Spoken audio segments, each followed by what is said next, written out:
அன்பானவர்களே, அன்பு வணக்கங்கள். மனித வாழ்க்கையின் தொடக்கம் ஆரம்பம் என்பது பிறப்பில் இருந்து ஆரம்பிக்கிறது. அந்த வாழ்க்கை பயணத்தினுடைய முடிவு இறுதி என்பது மரணத்தோடு நின்று விடுகிறது. தொடக்கம் பிறப்பு என்றால் முடிவு இறப்பாக இருக்கிறது. மரணம் என்பது ஒரு புனிதமான உறக்கம் என்று சொல்லுவார்கள். மரணத்தை யாராலும் தடுக்கவும் முடியாது, தள்ளி வைக்கவும் முடியாது. எப்போ வருவேன், எப்படி வருவேன் என்பது யாருக்கும் தெரியாது.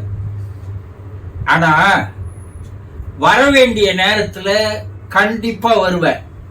ரஜினிகாந்த் வசனம் பேசுவது போல மரணம் எப்போ வரும், எப்படி வரும் என்பது நாம் யாருக்குமே தெரியாது. ஆனா மரணம் என்ன சொல்கிறது? நான் எந்த நேரத்தில் வர வேண்டுமோ அந்த நேரத்திற்கு வந்து விடுவேன் என்று கூறுகிறது.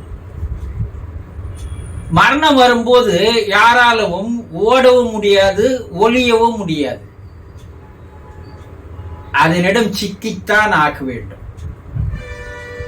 எப்போது மனிதன் பிறக்கிறான் பார், அப்போதே இறைவன் அவனுடைய இறப்பு தேதியையும் குறித்தே அவனும் வைத்தே அவனை படைக்கிறான். நம்ம இப்ப தினந்தோறும் வாழ்ந்து கொண்டிருக்கிறோம். ஏதோ ஒரு காரணத்திற்காக, வசதிக்காக, அதே நேரத்தில் சந்தோஷத்திற்காக, ஆனந்தத்திற்காக, மகிழ்ச்சியாக வாழ ஓடிக்கொண்டிருக்கிறோம் இல்லையா? வேலையில சேரணும், பணம் சம்பாதிக்கணும், வீடு கட்டணும், கல்யாணம் பண்ணிக்கணும், பிள்ளைகளை பெற்றுக்கணும், அதுங்களை படிக்க வைக்கணும், அதுங்களுக்கு கல்யாணம் பண்ணணும். இதைதான் மேலோட்டமாக நாம் நம்பி வாழ்ந்து வருகிறோம். ஆனா நீங்கள் ஓடுகின்ற அந்த வாழ்க்கை பயணம் எதை நோக்கி ஓடிக்கொண்டிருக்கிறது என்றால் இறப்பை நோக்கித்தான் ஓடிக்கொண்டிருக்கிறது. அந்த பயணம் முடியும் போது இறப்பூரை நீங்கள் போய் சேர்கிறீர்கள். ஒவ்வொரு நாளும் இறப்பை நோக்கி ஒவ்வொரு அடியாக எடுத்து வைத்துக் கொண்டிருப்பதுதான் வாழ்க்கை. மனிதன் இறப்பை பற்றி, மரணத்தை பற்றி சரியாக புரிந்து கொண்டால், தெரிந்து கொண்டால் அவன் வாழ்க்கையை பற்றியும் புரிந்து கொள்வான். ஆனா இதெல்லாம் நாம் தெரிந்து கொள்வதில் ஆர்வமோ அக்கறையோ இல்லாமல் வாழ்ந்து வருகிறோம். இந்த உலகம் ஒரு வாடகை வீடு. இதில் நாம் சில ஆண்டுகள் மட்டும்தான் வாழ்வதற்கு நமக்கு உரிமை இருக்கிறது, உரிமம் தரப்பட்டு இருக்கிறது. அந்த காலம் முடிவடைந்த பின் நாம் இந்த உலகத்தை காலி செய்து கொண்டு மேல் உலகம் செல்ல வேண்டியதுதான். இந்த உலகத்தை நான் காலி செய்ய மாட்டேன் என்று அடம்பிடிக்க முடியாது, அட்டூழியம் பண்ண முடியாது, எந்த நீதிமன்றத்திற்கும் போய் வழக்கு தொடுக்க முடியாது. இதுதான் வாழ்க்கை. சரி, மரணம் என்பது என்ன? மருத்துவர்கள் என்ன சொல்கிறார்கள்? இதய துடிப்பு நின்று போவது, நாடி துடிப்பு நின்று போவது, மூச்சினுடைய செயல் நின்று போவது, அதே நேரத்தில் கண்கள் நிலை குத்தி நிற்பது, மூளையினுடைய செயல்பாடு நின்று போவது, உடல் சூடு குறைந்து குளிர்ச்சியாவது, இதையெல்லாம் பார்த்துதான் கண்கள் நேர் குத்தி நின்று விடுவது, கண்கள் அசையாமல், இதையெல்லாம் பார்த்துதான் மரணம் என்று சொல்கிறார்கள். இது மருத்துவர்களுடைய முடிவு. ஆனா சித்தர்கள், யோகிகள், முனிவர்கள், ரிஷிகள் என்ன சொல்றாங்கன்னா, இந்த தூள உடலை விட்டு எப்போது சூக்கும உடலும் காரண உடலும் வெளியேறி விடுகிறதோ அதுதான் மரணம். இந்த தூள உடல் இதற்கு மேல் நாம் வாழ்வதற்கு பயன் இல்லை, அது நலிந்து விட்டது, தளர்ந்து விட்டது, பழுதாகி விட்டது, பயன் இல்லாமல் போய்விட்டது. இனிமேல் இந்த கூட்டில் நம்மால் வாழ முடியாது என்று ஆன்மா எப்போது டிசைட் பண்ணுகிறதோ அப்போது அந்த உடலை விட்டு, தேகத்தை விட்டு அது வெளியேறி விடுகிறது. இப்ப இந்த உடல், தேகமானது எதற்கும் பயன்படாமல் போய்விடுகிறது. அப்படி வெளியேறுகின்ற அந்த ஆன்மா வெளியேறிவிட்டால் அதற்கு பெயர்தான் மரணம் என்று சித்தர்கள் கூறுகிறார்கள். நாம் 3 உடலை கொண்டவர்கள்.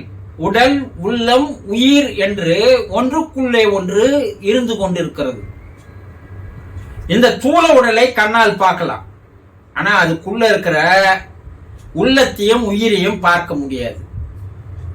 அது இந்த உடலை விட்டு வெளியேறிவிட்டால் இந்த உடல் எதற்கும் பயன்படாது.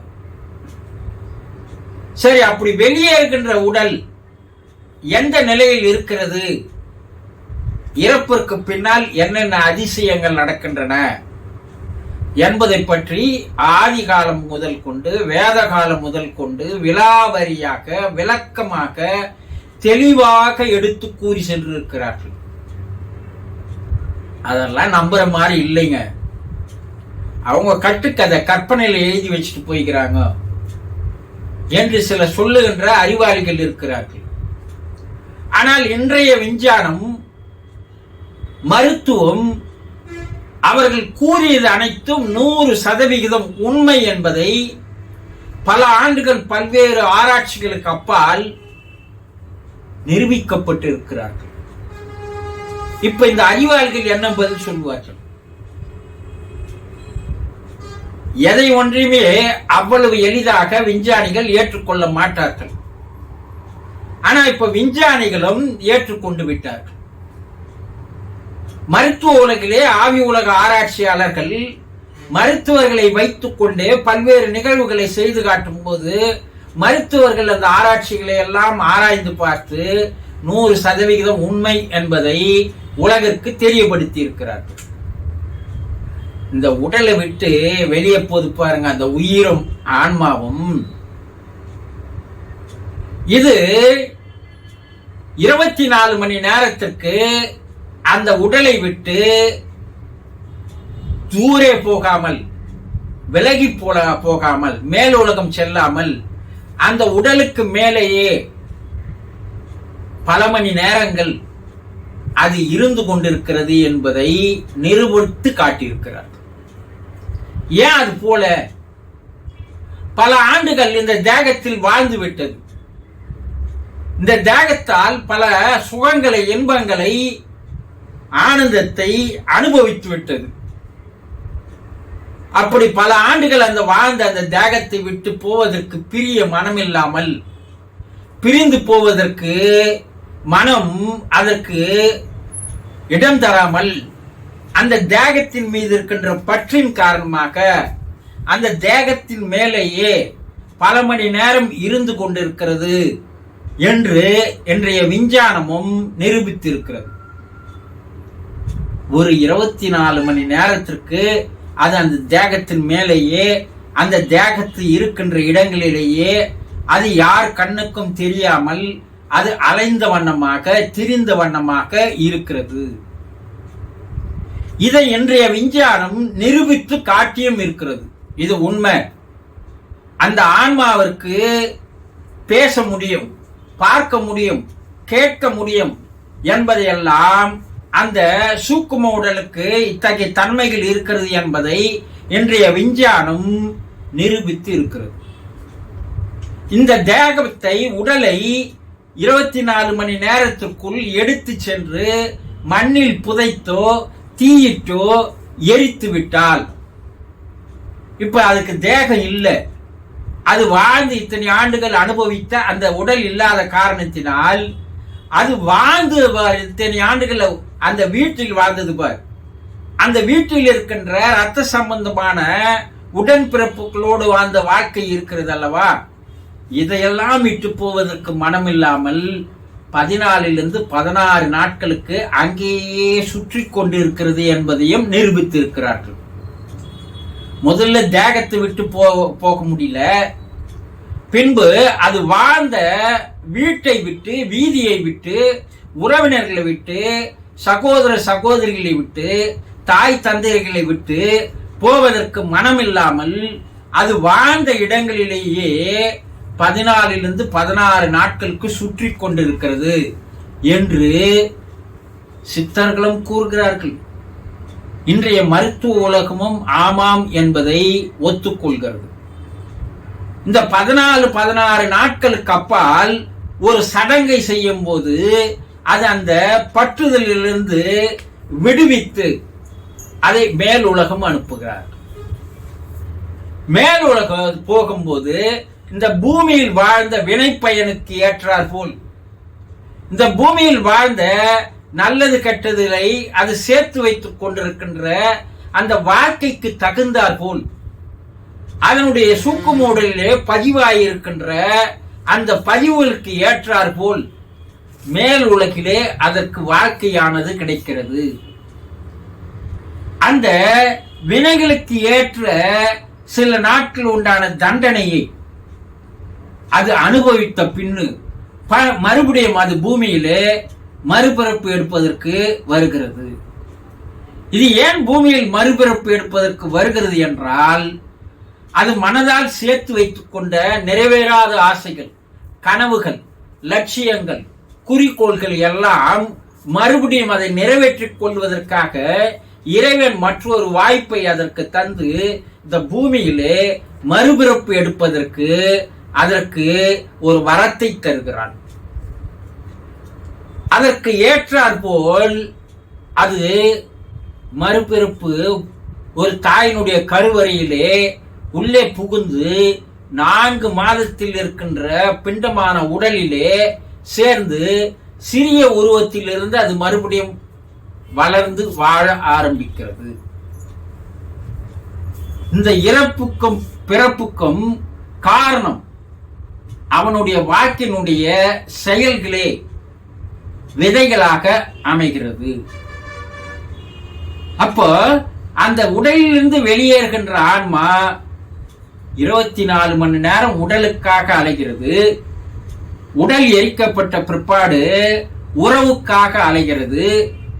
உறவு விடுவித்து அனுப்பித்த பிற்பாடு மறுபடியும் அந்த மனதில் பதிவாகி இருக்கின்ற அந்த மனப்பதிவுகளுக்காக, சமஸ்காரங்களுக்காக, வாசனைகளுக்காக, கர்மாக்களுக்காக மறுபடியும் அதை தீர்த்துக் கொள்வதற்காக இப்பூமியில் வந்து மறுபிறப்பு எடுக்கிறது. இது ஒரு மனிதன் மரணத்திற்கு பின்னால் நடைபெறுகின்ற அதிசயங்கள். இதெல்லாம் 100% உண்மை என்பதை இன்றைய மருத்துவ உலகமும் பல்வேறு ஆராய்ச்சிகளுக்கு அப்பால் நிரூபித்து இருக்கிறது. மேலே ஒரு உலகம் இருக்கிறது என்பதை கூட மரணமெறியும் சென்று மறுபடியும் வந்து பிறந்தவர்கள் கூறுகின்ற அந்த நிகழ்வுகளை எல்லாம் ஆவி உலகமும் மருத்துவ உலகமும் பல்வேறு ஆராய்ச்சிகளுக்கு உட்படுத்தி அந்த மரணத்தின் விளிம்புக்கு சென்று திரும்பி வந்தவர்கள் அங்கே நடக்கின்ற நிகழ்வுகளை எல்லாம் கூறும்போது முற்காலத்தில் கூறிய வேத ரிஷிகள் கூறிய உண்மைகள் அனைத்தும் உண்மை என்று இன்றைய விஞ்ஞானமும் ஏற்றுக்கொள்கிறது. இப்போ ஒரு மனிதன் இறந்த பிற்பாடு அவனுக்கு பின்னால் பல்வேறு அதிசயங்கள் நடைபெறுகிறது என்பது 100% உண்மை, நிரூபிக்கப்பட்ட உண்மை என்பதை புரிந்து கொள்ளுங்கள். சந்தோஷம்.